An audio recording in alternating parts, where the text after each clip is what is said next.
Hello, and welcome to the History of Rome. The founding of Rome is an event wrapped in myth. Lacking a credible historical record, it is impossible to know exactly what led to the establishment of the Eternal City. But we do know the legend the Romans told themselves, and have some idea of the population migrations that took place in central Italy at the time, so we can piece together a general timeline of events.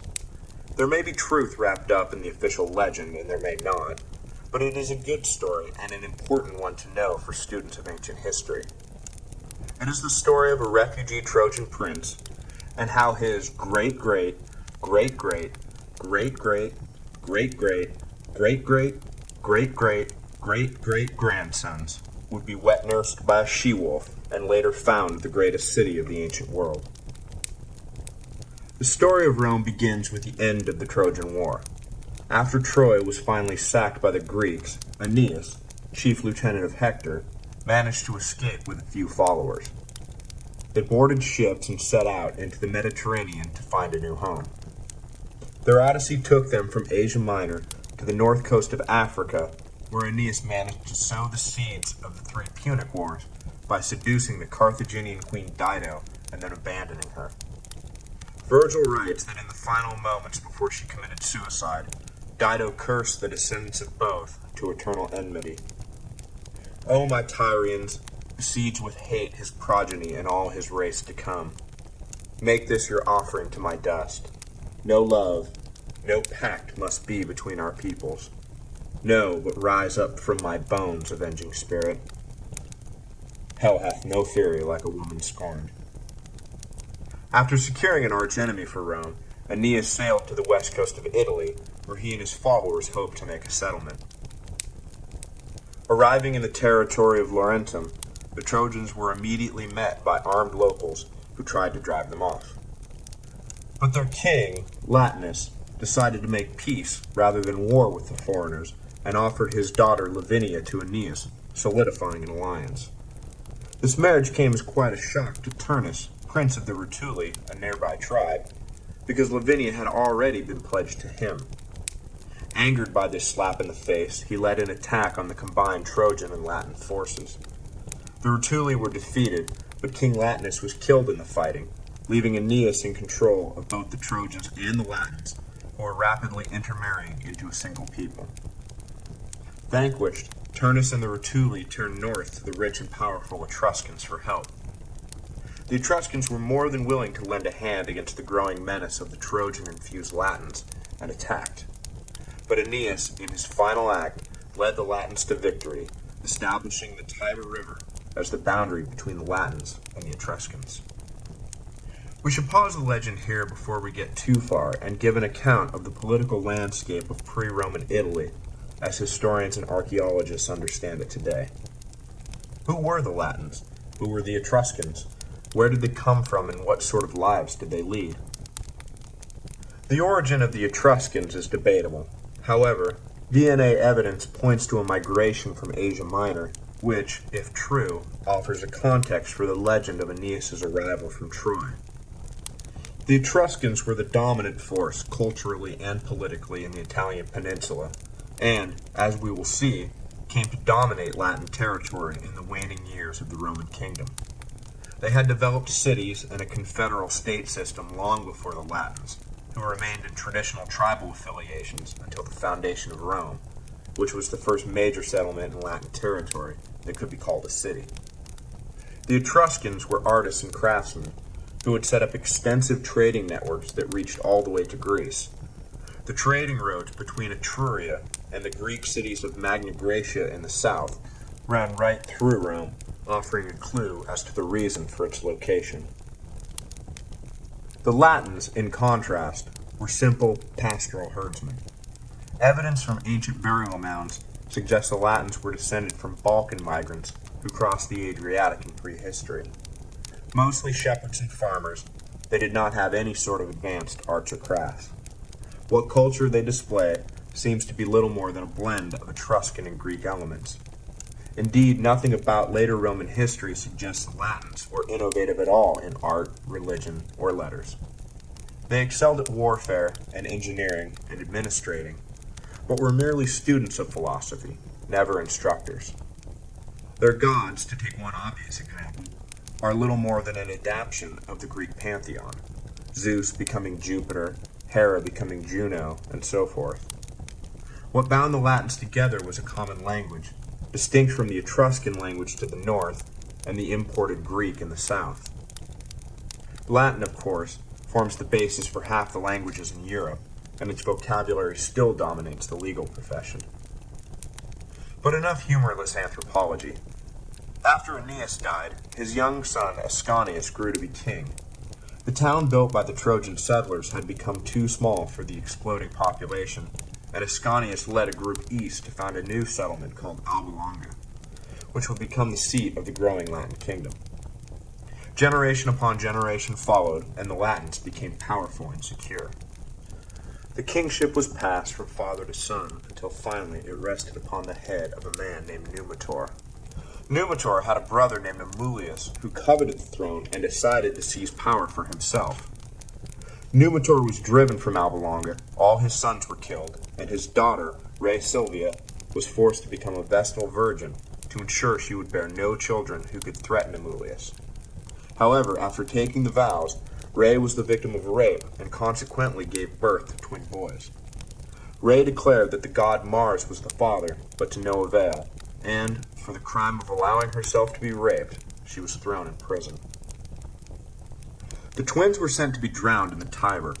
However, the men entrusted with the task found the river flooded and left the boys in the sluggish water rather than slogging their way to the river itself. And when the waters receded, the babies were left alive and well in the reeds. Here, legend states that a she-wolf, coming to the river to quench her thirst, found the babies and offered her teats for them to suckle on. A herdsman came upon the scene and gathered the children up from the wolf who had been gently licking them and took them home with him. Even Livy acknowledges that the story of the wolf is a fable and postulates that it may have arisen because the herdsman's wife was a whore named Wolf. The herdsman and his wife raised the boys, named Romulus and Remus, as their own, and soon they grew to be men. Apparently the boys took a liking to fighting the local brigands who raided the countryside, and began taking the fight to the robbers, raiding their camps and stealing from them. The criminals, angered by the theft of their booty, set a trap for the twins. Romulus managed to escape, but Remus was captured. The brigands took Remus to the local landowner, who turned out to be none other than the exiled Numitor, and claimed Remus and his brother had been caught stealing Numitor's cattle, and that he should be punished. Numitor was immediately reminded of his twin grandsons, and, realizing that they would be the same age as Remus was now, began to suspect that the boys were his blood. Numitor began making inquiries, and soon learned the particulars of their upbringing and became convinced that they were his daughter's children. The herdsman, knowing Remus was in Numitor's custody, and having himself long suspected that his two boys were of royal blood, decided to tell Romulus the whole story of their discovery by the river. From this, a plan was hatched to return Numitor to the throne. With Romulus leading one group of men and Remus another, they surprised and killed Romulus and brought Numitor back to Alba Longa. Numitor told the story of his brother's treachery and the circumstances of his grandson's birth, and the people shouted unanimous consent that Numitor be king once again. After Numitor became king, Romulus and Remus decided to found a new settlement at the spot where they had been left to drown. There are two accounts of what happened next. One states that trouble arose when the question of who would be senior in the new city was raised. They decided to allow the gods to decide, and each retired to the top of a hill, Romulus the Palatine and Remus the Aventine, to await a sign. Soon enough, 6 vultures landed at the feet of Remus, and when his followers made this known to Romulus, 12 vultures immediately landed at Romulus's feet. A fight broke out, with one side claiming primacy of arrival, and the other claiming primacy of number. In this fight, Remus was killed. The other, more famous story is that Remus, mocking his brother, jumped over the partially completed walls, and Romulus, in a fit of anger, killed him, swearing, "So perish whoever shall overleap my battlements." Either way, Romulus obtained sole power, the city was named for him, and he became its first king. The legendary date of foundation is April the 21st, 753 BC. Did it happen like this? Almost certainly not. After the sack of Rome in 386 BC, most of the early historical record was lost, and with it the specifics we need for an accurate telling of the story. But archaeological evidence seems to support the broader strokes of the legend. Settlements have been found on the Palatine Hill that date from the 800s BC, suggesting that the legendary chronology is at least in the ballpark. The general story of a struggle between the Latin and Etruscan people, ending with ostensible Latin autonomy south of the Tiber, also fits our understanding of the ethnic and cultural landscape of the era.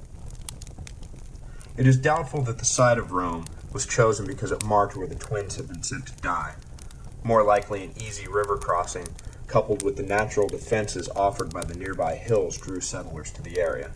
And of course, as already noted, the site lay on the trade road between Etruria and Magna Graecia. Without any real data to draw from, later Roman historians used common mythological elements to construct a conventional founding legend. Indo-European culture produced numerous examples of the divine twin mytheme, including Castor and Pollux, and Idas and Lynceus of Thebes. The motif of infant exposure gone wrong crops up in the biographies of both Perseus and Moses. And of course, most will recognize the virgin birth element from Christianity, but tales of miraculous or virgin births have surrounded important legendary and historical figures for millennia. The addition of Aeneas gives Rome a lofty ancestor and connects their city to the Greek civilizations the Romans so admired. However it happened, a settlement was established at the bend in the Tiber. This settlement grew and came to dominate its neighboring communities, then the entire Italian peninsula, then the entire Mediterranean.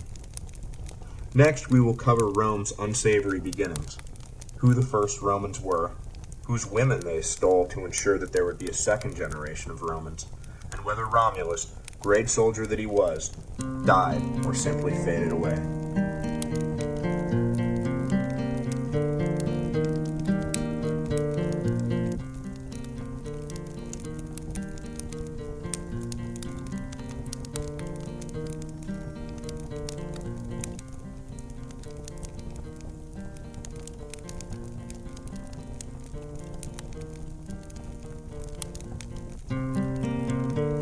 Hello, and welcome to the History of Rome. Last time, we discussed the events that led up to the birth of Rome, covering the arrival of Aeneas into Italy and the story of the twins, Romulus and Remus. Today, we will cover the remainder of Romulus's life, his questionable morality, and his ultimate disappearance from the world of men. After Romulus founded the city, it became apparent that he would need to attract settlers in order to ensure its survival.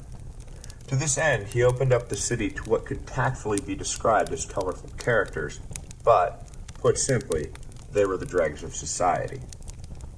Fugitives, escaped slaves, debtors, and criminals all flocked to the new town to start fresh, and Romulus welcomed them with open arms. The first order of business in true Roman fashion was to establish an army. Romulus sifted through his new subjects and divided them into able-bodied men of military age and, well, everyone else. Most sources agree that the first legions consisted of 3,000 foot soldiers and 300 cavalry, but accounts differ as to whether there was initially just one legion or whether there were many. Soldiers in those days had to equip themselves, so only well-to-do citizens could enlist, with the richest citizens serving in the cavalry because they were the only ones who could afford horses. This meant that the interests of the army were, in those early days, firmly squared with the interests of the society it defended, at least the middle and upper classes of that society. In later years, the legions were filled with mercenary soldiers, whose interests often diverged from those of the actual citizens of Rome, who had long since given up fighting for themselves. Here the siege would be sown for civil war, decline, and ultimately destruction. But for now, Rome's army fought for the people, not against them. From the remaining motley assembly of those not called to arms, Romulus created a council of 100 senators to help him govern, either because that number was enough for his purposes, or because there were only 100 men respectable enough to be given such responsibility. The descendants of these men would become the patrician class of later Rome, who would find themselves constantly at odds with the plebeian class, the descendants of the remaining unwashed masses. Rome was now ready to defend and govern itself, but there was just one problem. The new arrivals were almost entirely male. Without any women around, the dream of Rome would die after a single generation. So delegations were sent around to the neighboring communities to ask for intermarriage rights, but wherever they went, they were refused. Fathers did not want their daughters married to the Romans, who, after all, were nothing more than a collection of despicable cast-offs. The Romans resented these rejections, and so Romulus thought up a surefire way to acquire wives for his people. They would steal them.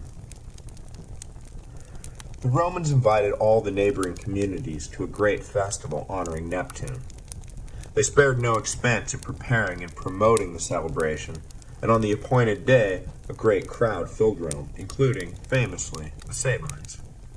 All was going well and no one suspected a thing, until Romulus suddenly gave a signal, and the men of Rome seized all the visiting women they could capture.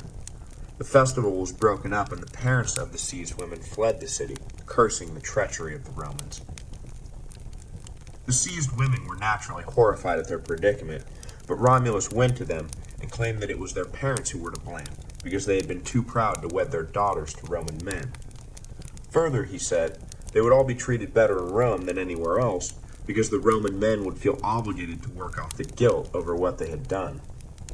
Apparently this mollified the women, but it did nothing for their parents and brothers. Attacks followed in succession from the victimized communities, but each was repelled by Romulus and the Roman forces. Finally, only the Sabines had not yet sought revenge.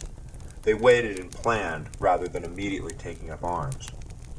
When the time was right, the Sabines bribed a young girl to let them into the citadel of the city, and took it before the Romans could react. Romulus immediately mustered his army and launched a counterattack. A brief battle was joined, but neither side could gain the upper hand. Finally, the Sabine women, daughters of one side and husbands of the other, intervened, throwing themselves between the two, pleading with them to halt. Livy writes, "We are mothers now," they cried. "Our children are your sons, your grandsons. Do not put on them the stain of parricide. If our marriage, if the relationship between you, is hateful to you, turn your hatred against us. We are the cause of strife. On our account, our husbands and fathers lie wounded or dead, and we would rather die ourselves than live either widowed or orphaned." Their entreaties moved the opposing armies, and peace was made, ultimately joining the Romans and Sabines into one political entity. The abduction episode has lodged itself in the Western imagination, commonly referred to as the rape of the Sabine women. The event has been depicted by countless painters, including Nicolas Poussin, Jean-Paul Rubens, and Pablo Picasso. Jacques-Louis David depicted the conclusion of the story in his Intervention of the Sabine Women. Anyone who has read Watership Down will remember that the entire second half of the book is taken up with an adventure to secure female rabbits for the new warren, no doubt taking its inspiration from the Roman example, although in that case Hazel and his followers were far more ethical in their solution. After the Sabines joined with the Romans, a power-sharing agreement was reached, and Romulus agreed to rule jointly with Tatius, the Sabine king. The newly integrated citizens of the city were divided into 3 tribes, the first being made of Romans, the second Sabines, and the third the remaining population, mostly of Etruscan origin. 100 leading Sabines were then added to the Senate, doubling its size.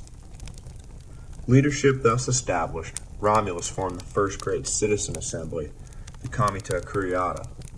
To do so, he divided the tribes further into 10 curiae, naming each one after an abducted Sabine woman, to honor them for their role in the peacemaking. Each curiae cast 1 collective vote, making for 30 total, and the assembly was tasked with electing various magistrates and enacting routine laws. Thus the original political constitution was settled. The kings reigned supreme, but, from the beginning, both aristocrats and commoners were involved in the legislative and judicial functions of state. It was at this point as well that the legions doubled in size to approximately 6,000 men, a number that would stand for the remainder of the empire. The power-sharing agreement with Tatius lasted all of 5 years. The Sabine king, for whatever reason, assaulted some envoys from Lavinium, and when he later arrived in that city for routine religious services, he was set upon by a mob and killed. Romulus, not seeking war with Lavinia, and no doubt secretly welcoming the death of his rival, did nothing to avenge the death of his co-ruler. The Sabines were outraged, but fear of Romulus's power and his apparently divine mission held their tongues. Romulus now reigned supreme once again. For the next 40 years, the Romans fought continuously against hostile neighbors, usually Etruscan cities in the north. By the time of Romulus's death, he had made the Romans a power to be reckoned with. The details of his passing confirm his status as a mythological figure. One day, seated on the throne, he was reviewing his troops and a storm kicked up. Thunder clapped, and Romulus was enveloped by a cloud. When the storm dissipated, the throne was empty, and Romulus was gone. The senators who stood beside him searched, but no trace of Romulus was ever found. Livy notes that Romulus was always more popular with the people than he was with the Senate, and that it is entirely possible he was murdered by the senators who stood beside him. I find it part of Livy's charm that he would go out of his way to offer a more plausible explanation for the death of such an obviously fictitious character. The life of Romulus is a convenient myth. Who founded Rome? Romulus. Where does the name come from? Romulus. Who organized the legions? Romulus. Who divided up the tribes, organized the Senate, and began the Citizens' Assembly? Romulus, Romulus, Romulus. It is possible that the stories grew from the life of a real person, but most likely Romulus was created out of necessity to answer questions later Romans had about their own past. It seems comically naive of the Romans to believe that so much could be owed to a single man, but when we look at our own almost religious veneration of George Washington, it begins to make sense. In 500 years, will historians be reporting that George Washington was born of a cherry tree and had wooden teeth to prove it, that he flew over the Delaware River, defeated the British Army, and designed the Constitution all by himself? It seems crazy, but as time goes by, the subtleties of actual events are compressed into small digestible units. Horatio Gates has already been pushed from the collective consciousness and is known only to historians, but it was his victory at Saratoga, not Washington's, that led the French to support the revolution and thus ensure its success. That story, though, is too complicated. Most Americans don't even know how critical French involvement was, let alone that Washington had little to do with securing it. Washington beat the British. That is the story of the American Revolution. As the years pass, will the name of Madison be lost? Hamilton? Even the great Thomas Jefferson, whose fame is second to none, may yet fall under the juggernaut that is this mythical Washington, as he, like Romulus, becomes the answer to all questions about the founding of America. Countless hands working patiently over years no doubt transformed Rome from a collection of shepherds into a regional power, but their names have been lost and their deeds have been rolled into the biography of a single mythical man. The early days of Rome stand in stark contrast to its later greatness. To say that the mighty empire came from humble roots would be a gross understatement and entirely misleading. I've always found it odd that more was not done to alter the details of Rome's unsavory beginnings. Founded by a man who killed his own brother and was raised by a whore, the city's initial inhabitants were thieves, crooks, and beggars. Such an unappealing lot that they could not find a single woman who would have them, they resorted to kidnapping. To protect their ill-gotten wives, they then proceeded to make war on their new in-laws. There is not a single sympathetic figure in the whole bunch. You almost find yourself rooting for the Etruscans to put this rabble down and restore some decency to the world. But alas, the Romans were strong and would not be conquered, even if they were total bastards. And this is the moral of Rome's birth. The Romans won and grew and thrived, not because they were right or good or moral or God's chosen people, but because they were strong and knew how to win in battle. Might may not make right, but it will make 1,000-year civilization.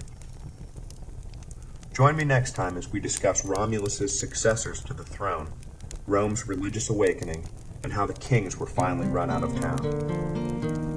transcript of this podcast and additional information can be found, as always, at thehistoryofrome.blogspot.com.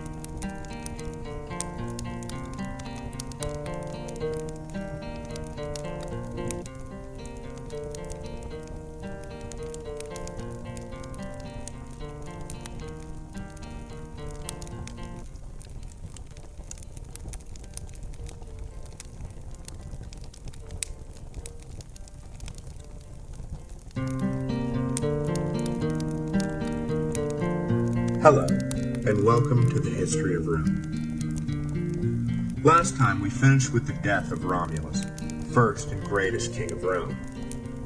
Today, we will cover his first three successors, who they were, and what roles they played in the evolution of Roman law and society. I call this section the Seven Kings of Rome because common historical nomenclature always refers to the Seven Kings of Rome, so though we will only be talking about three kings, it seemed appropriate to use the phrase as a title, even if it isn't technically accurate. Just remember, there were 7 kings of Rome. Oh, by the way, in reality, there were almost certainly more than 7 kings of Rome. The idea that 7 successive kings could reign for an average of 35 years each stretches credulity. Nowhere else in the history of mankind have 7 monarchs in a row managed such continuous good luck. The stories handed down to us of Numa and Hostilius and Marcius and the Tarquins are no doubt apocryphal, meant to cover the ground between Romulus and the founding of the Republic, while explaining the evolution of the city's culture at the same time. So just remember, even though there weren't really 7 kings of Rome, there were 7 kings of Rome. After Romulus died or disappeared, there was a crisis. Who would lead the Romans now that their first and only king was gone? Trouble arose not just from the question of which particular man would reign, but also from the question of what tribe he would be from. The Sabines, who would suffer the sole rule of Romulus in silence, now wished to see one of their own placed upon the throne. The Romans found this idea preposterous, but the Sabines refused all Roman candidates, and the Romans, in turn, refused all Sabine candidates. To avoid a slip into anarchy, it was decided that each senator in succession would reign for a single day until an acceptable man was found to rule. This was the first instance in Roman history of an interregnum, or period between official sovereigns. A compromise was finally proposed that allowed the Romans to choose whomever they wished, without Sabine veto, as long as the man was a Sabine. The Romans agreed to this and picked a man of universal renown, Numa Pompilius. The Sabines, delighted by the choice, agreed at once, and messengers were sent to Numa to present him with the good news. To the amazement of everyone, however, Numa refused the offer, and it was only after much cajoling that he agreed to take the throne. You see, Numa was a bit of an odd bird. He disdained all luxury and had devoted his life to religious contemplation. He often took long walks alone, and it was believed that on these strolls he conversed with the gods.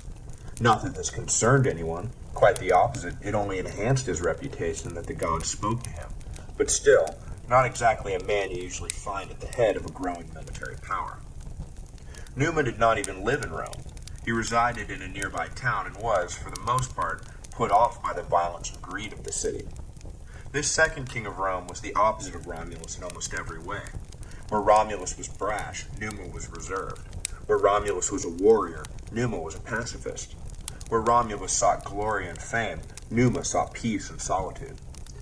Overnight, he changed the trajectory of Rome's march to greatness. When Numa arrived in Rome, he found a warmongering population of brutes who had known 40 years of war, and when he died, he left Rome a population of farmers who had known 40 years of peace. The remarkable transformation was due entirely to Numa's introduction of religion to the city. He turned the people's attention away from the battlefield and towards the heavens.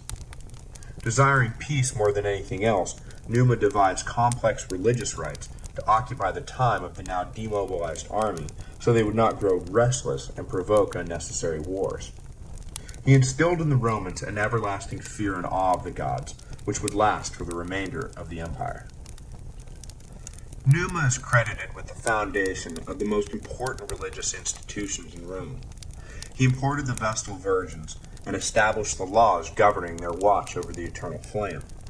He created the office of Pontifex Maximus, the high priest of Rome, who would be responsible for the maintenance of all religious services, and, in an act of remarkable foresight, declined to serve in that role himself, establishing a sovereign religious Rome that could not be meddled with by future kings. He believed that later kings would be so caught up in war-making that they would neglect their religious duties and bring the wrath of the gods upon the city. The office of Pontifex Maximus would remain an independent authority until the title was claimed for the emperors by Augustus at the dawn of the Imperium. At the end of the empire, the title was passed to the popes, who hold it to this day, 2,600 years after its inception. Just as Romulus is the answer to all questions about the founding of the city, Numa is the answer to all questions about the origin of religious practices. Who divided regular days from holy days? Numa. Who created the priesthood of Mars? Numa did. The priesthood of Quirinius? Numa. Who built the altar to Jupiter? Numa, of course. In the development of Roman culture, Numa is second only to Romulus in importance, and to some he was even more important. Machiavelli writes, "And for anyone who considers Roman history carefully, it is clear how much religion helped in the commanding of armies, in inspiring the plebeians, in keeping men good, and in making the wicked feel shame. Thus, if one were to debate about the prince to whom Rome owed the most, I think Numa would sooner obtain the first place. For where there is religion, one can easily introduce arms. But where there are arms, but no religion, the former can only be introduced with difficulty." Perhaps Numa's most famous addition to Rome was the Temple of Janus. The gates of the temple were to remain open while Rome was at war, and be closed in times of peace. For the entirety of Numa's reign, the doors stayed shut, but after his passing, they remained open almost continuously. Numa's dream of peace, it would seem, died with him, and his reign would be an anomaly in Roman history. Of Numa's Rome, Livy writes, "Once Rome's neighbors had considered her no more than an armed camp in their midst, threatening the general peace. Now they came to revere her so profoundly as a community dedicated wholly to worship that the mere thought of offering her violence seemed to them like sacrilege." Numa reigned 43 years and died in 673 BC. His successor to the throne, Tullus Hostilius, did his level best to banish forever this image of Rome as a city of docile farmer priests. Just as Numa was the opposite of Romulus, Tullus was the opposite of Numa. He longed for a return to the martial virtues of Romulus. He believed Numa had left the Romans soft and dangerously unprepared for what Tullus saw as inevitable attack from eternally hostile neighbors. The peace of the previous decades could not hold forever, and if Rome was to live, it had to fight. With this in mind, Tullus looked around for a clash that would reinvigorate the warrior spirit of his people, and found it in the place of Romulus's birth. A cattle raiding dispute along the border between Rome and Alba led to mutual recriminations, and for Tullus, this was enough of a pretext, and war was declared. He even managed to arrange things so that the Romans looked like the aggrieved party who were being dragged against their will into battle. Armies from both sides advanced on one another, but before the order for full-scale engagement was given, Aeneas, the leader of the Albans, approached Tullus with an unusual proposal. There was nothing to be gained, the Albans said, in a bloody struggle between two familial people, when the Etruscans sat at both their doorsteps, eagerly awaiting any opportunity to invade. A fight between Alba and Rome would deplete the strength of both victor and vanquished, leaving the door wide open for the Etruscans to make them all slaves. Aeneas proposed that single combat should decide their quarrel. That way their respective armies could still keep the ambitious Etruscans in check. Tullus agreed reluctantly, seeing the logic of Aeneas' argument, though it would not be single combat per se that would decide things. Each army's ranks held 3 brothers, triplets, who were chosen to fight for the fate of their people. This fight between the Roman Herati and the Alban Curiati is an episode, like the rape of the Sabine women, that has found its way into countless works of art and literature, most famously in The Oath of the Herati by Jacques-Louis David, that great lover of antiquity. In front of the opposing armies, the two sets of brothers squared off. The fight was furious, and in quick succession, two of the Romans lay dead.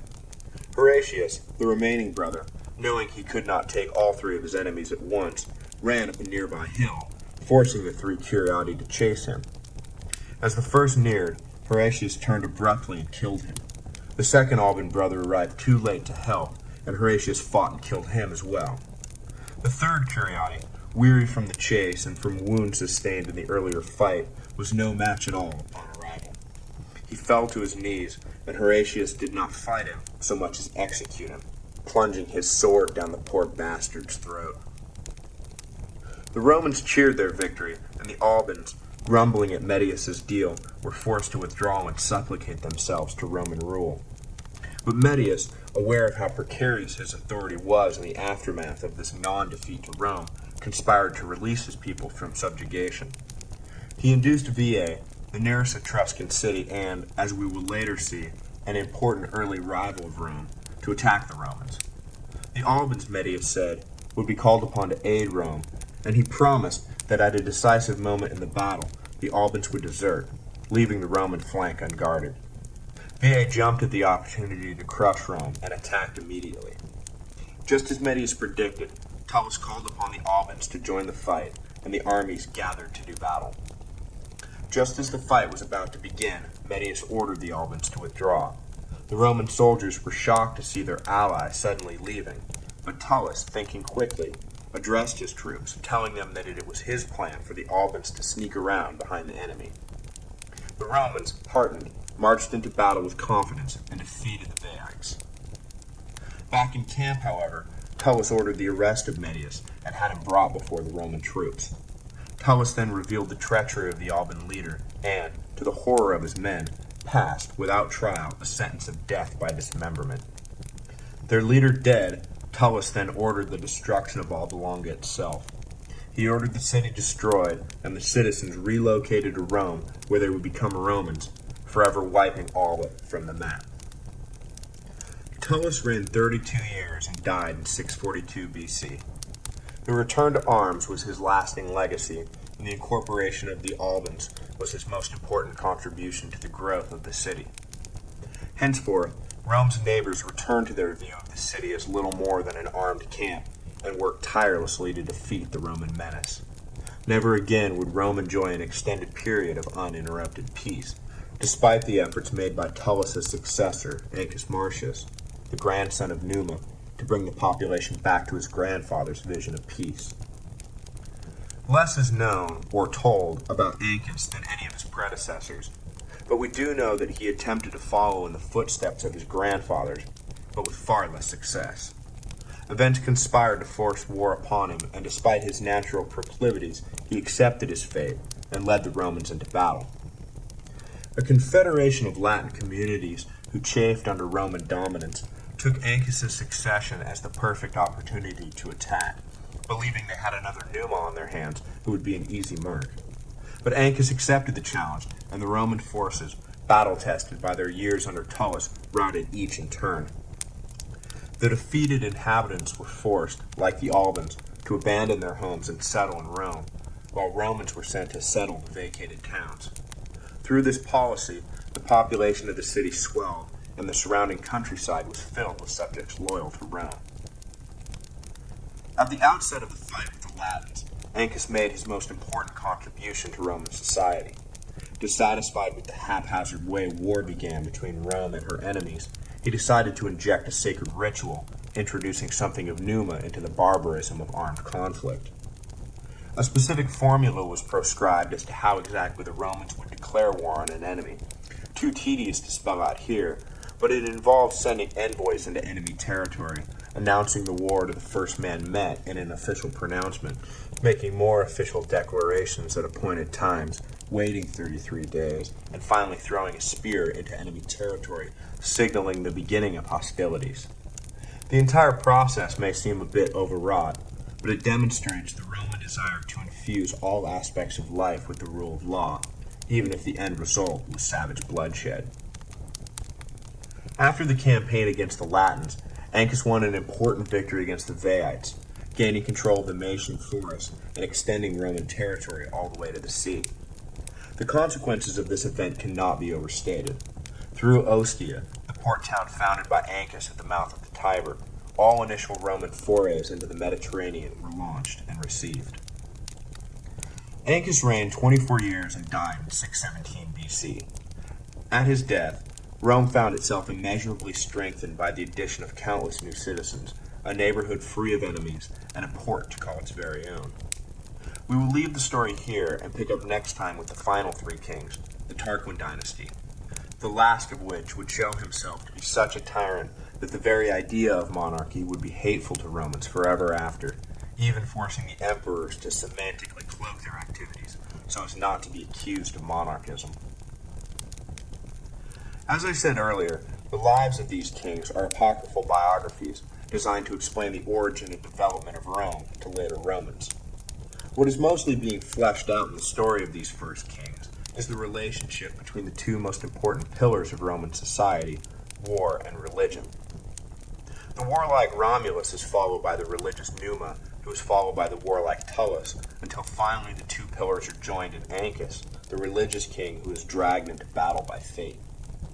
This interplay is instructive and offers a neat encapsulation of their character. The Romans are a warlike people, tempered by religion, not a religious people forged into warriors. Ultimately, it is war, not prayer, that defines the Romans. Imagine if it had been the opposite, a people founded by a religious pacifist and succeeded by a warrior, who was then succeeded by a pacifist, who was then succeeded by a warrior, dragged by fate into a religious life. It paints a very different picture.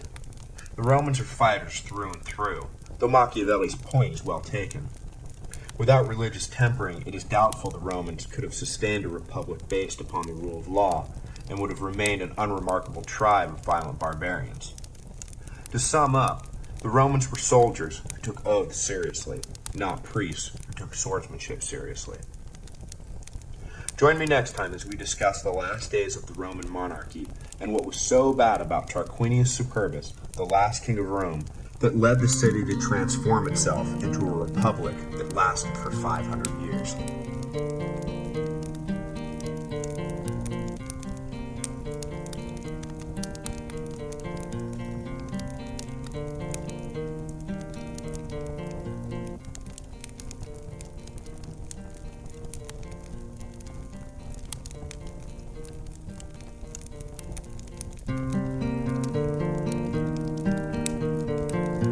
Hello, and welcome to the History of Rome.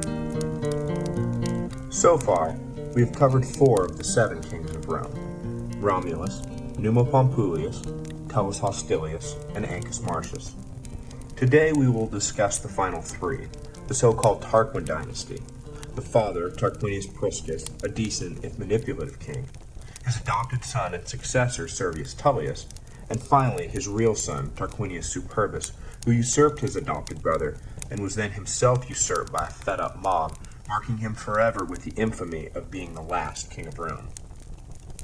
Lucius Tarquinius Priscus was born in Tarquini, one of the 12 cities of Etruria, the son of a Corinthian exile named Demaratus. Tarquin, the name by which history remembers him, was a shrewd businessman who became wealthy, but due to his racially mixed heritage, he was only admitted so far up the Etruscan social and political ladder. Angered at being denied the respect he felt he deserved, he decided to move to Rome, a city famous for offering men a fresh start. In Rome, Tarquin made an immediate splash. He gave lavishly, funding public projects, charities, and anything else that would bring him renown.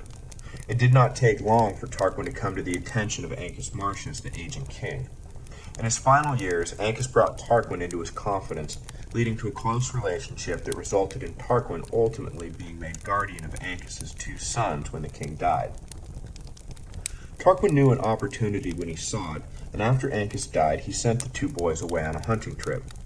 He then lobbied the Senate to hold elections for a new king immediately to avoid any possible threat to the city brought on by the vacuum in leadership. Tarquin had made a lot of friends in the short time he had been in Rome, and his further generosity no doubt convinced any fence-sitters that he was the man for the job. He was selected in a landslide and became the 5th king of Rome. One of his first acts, demonstrating his characteristic shrewdness, was to expand the Senate by another 100 men, bringing their total number to 300. The new senators were wholly obligated to Tarquin for their positions and, predictably, supported him in everything that he did, leaving the Senate little more than a rubber stamp for Tarquin's policies. This could have proven disastrous if Tarquin had been an incompetent or tyrannical leader, but he proved to be a conscientious and able king, both as an administrator and military commander. Soon after his election, Rome found itself at war, again, with some of its Latin neighbors. Tarquin easily routed his opponents and returned to Rome with a great deal of plunder. He decided to celebrate his victory by throwing public games, the likes of which had never been seen. But there was no stadium large enough for Tarquin's vision, so he ordered a hippodrome built between the Palatine and Aventine hills. This hippodrome, when completed, would become known as the Circus Maximus, one of the greatest sports venues in the ancient world. It would remain in continuous use for the 1,000-year existence of the empire. Immediately after work began on the Circus Maximus, Rome found itself embroiled in a fight with the remaining independent Sabine communities. They had never gotten over having half their population annexed by the Romans, and now sought to challenge the upstart for control of the region. Tarquin again led the Romans to victory, defeating the Sabines with strategy as well as brute force. Destroying a bridge the Sabines had used to cross into Roman territory, cutting off any escape route, he then smashed them against the river. To celebrate this victory, Tarquin inaugurated one of the most famous of all Roman traditions, the Triumph. Later years would set guidelines for what constituted an official triumph, but the basic parts were put in place by Tarquin. The leader of the victorious army rides into the city on a chariot drawn by 4 horses. The legions follow with prisoners of the vanquished army and all manner of plunder seized from the enemy. To be awarded a triumph was the greatest honor a Roman general could receive. More will be said later about the traditional elements of a triumph, so for now we will simply note for trivia's sake that it was Tarquinius Priscus who celebrated the first one. Right around this time, a fantastic story reached the king. The head of a slave's sleeping child had suddenly burst into flames, though the child remained unhurt and did not wake up. Witnesses testified that they had seen the event with their own eyes, and that the flames only disappeared when the child awoke. Tarquin's wife believed it was an omen of the child's future greatness, and implored the king to adopt him so as to invite destiny into their house and not have it break down their doors. Tarquin agreed, and the child, Servius Tullius, was adopted by the king. He raised the boy as his own, and the omen bore out as the boy grew into a capable leader and eventual heir apparent to the throne. All was progressing nicely for Tarquin, but trouble was brewing. The sons of Aeneas had not forgotten how Tarquin denied them their birthright, and resolved to reclaim what they felt was theirs. Knowing they could never get close to the king, the brothers enticed 2 men to do their dirty work for them. The 2 men arrived at the palace and pretended to have a loud quarrel, eventually demanding the king settle their dispute. Tarquin came to see what all the commotion was about and agreed to settle the fight. But as he sat to adjudicate, one of the men pulled out an axe he had hidden in his robe and lodged it in the back of the king's head. Tarquin fell, and the 2 men attempted to escape, but they were immediately captured. Tarquin's wife, Tanaquil, seeing the severity of the wound, immediately cleared the room and brought Servius Tullius in to help her tend to the king. Over the body, she told Servius that nothing could be done for Tarquin, but that it was imperative the men responsible for the crime should not sit on the throne. She implored Servius to take part in a charade to guarantee that neither of Aeneas' sons would ever be king. Throwing open a window and addressing the crowd that had by this time gathered, Tanaquil told them that her husband's wound was only superficial and that the king would be back on his feet soon. In the meantime, she told them to obey Servius, who would act as king until Tarquin could resume his duties. At this point, of course, the king was already dead. Tarquin reigned 37 years and died in 579 BC. Servius performed the duties of king for a time as if he was merely acting in Tarquin's stead, going so far as to reserve judgment in some legal disputes, claiming that he must consult with the king. The sons of Aeneas, believing their plot had failed and seeing Servius secure on the throne, went into exile. Not long after the transfer of power, Veii launched an attack on Rome, and Servius marched to meet them. Completely destroying the Viad army, Servius returned to Rome a beloved savior. At this point, clearly in command of the throne, the death of Tarquin was announced. No one questioned Servius's continued reign as king, and the plan hatched by Tanaquil was brought to a successful conclusion. Servius would be the second to last king of Rome, and by all accounts the last good one.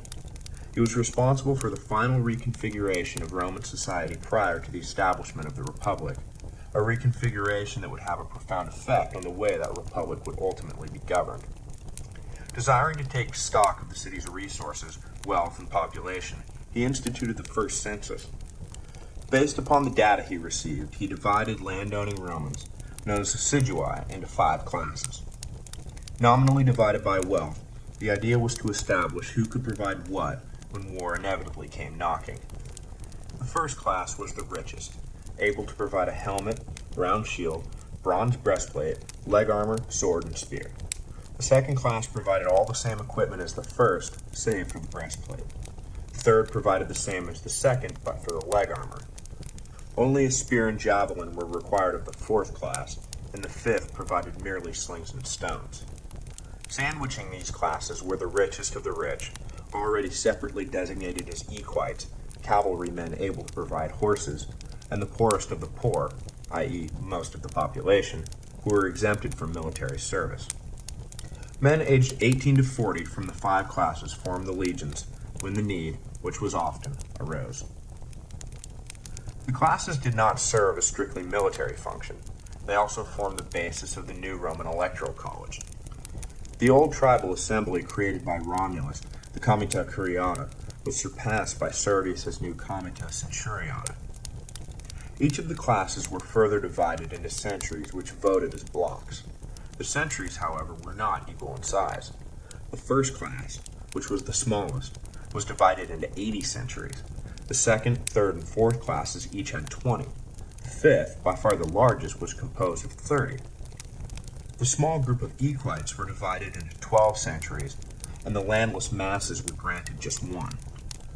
Elections being determined by a simple majority, the equites in the first class held between them all the votes they needed to control who would hold office and what policies would be pursued.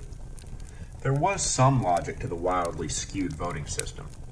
The wealthy shouldered the financial burdens of both state and military, and thus felt entirely justified in their stranglehold on power. The bulk of the population, however, would come to view the system as entirely unjust and would eventually have to take drastic steps for their voices to be heard. Servius's reign was progressing nicely. The Latin communities even contributed funds to build a temple to Diana in Rome, admitting once and for all that Rome was the capital of Latium. However, all was not well. Just as Ancus's sons were the undoing of Tarquin, so would the sons of Tarquin be the undoing of Servius. Servius believed he had covered this obvious threat by marrying his daughters to the 2 Tarquin boys, Lucius and Aruns. But this was not enough for Lucius, who felt he had been tricked out of his rightful succession, though his new wife was non-committal about this alleged injustice. His brother Aruns, who could not have cared one way or the other, found himself married to a woman, Tullia, who resented his lack of ambition and admired Lucius's drive. Tullia further despised her own sister for not supporting an obviously great man in his quest for the throne. Evil took hold of them, and, not being particularly creative, they decided to simply kill their unwanted mates so they could be together and pursue the crown at full throttle. The newlyweds began a whisper campaign against Servius, pointing out his low birth and the fact that he had never been truly elected. To the richest in Rome, they alleged that the census was no more than a trick to expose their wealth so Servius could snatch it up and hand it over to his low-born friends. Lucius grew ever more bold as he gained support, until finally he decided to make his move. He went to the palace while Servius was away and sat upon the throne, demanding that the Senate assemble before him. When they did, out of a mixture of fear and confusion, he demanded they kneel before him and hail him King Tarquin. He was in the midst of a lengthy speech degrading Servius when the old king appeared, demanding an explanation. A scuffle ensued between the supporters of Tarquin and those loyal to Servius, and in the melee, the old king himself was struck and killed. Servius had reigned 43 years and died in 535 BC. Lucius would become known to history as Tarquinius Superbus, or Tarquin the Proud, the last king of Rome. From the start, Tarquin was the very model of a tyrant. He was vain, arrogant, pompous, and dismissive of both the people and the Senate. He built monuments to himself at the expense of the rich, using the labor of the poor. Smart enough to understand his shaky position, having seized power without so much as a nod to electoral formalities, he chose fear as the basis for his reign. He claimed for himself all legislative and judicial functions and dared anyone to oppose him. Those who did quickly regretted their choice.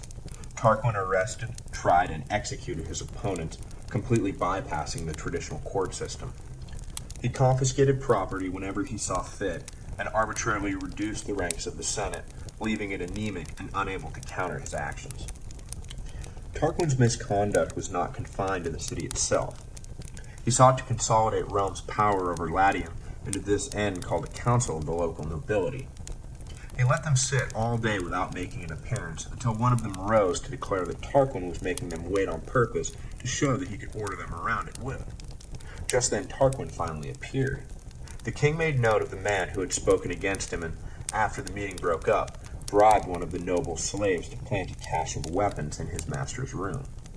The deed done, Tarquin recalled the council and announced that he had just discovered a plot against his life and fingered the offensive noble as its leader. They marched as a group to where the noble was staying and discovered the hidden weapons. That, coupled with his speech from the day before, was enough to frame the poor man, and he was immediately executed without so much as a trial. The remaining Latin nobility, whether they believed the charges or not, believed that Tarquin was capable of almost anything, and so did nothing to challenge his position in Rome. The city and surrounding countryside thus pacified, Tarquin sat back to enjoy the fruits of his labor.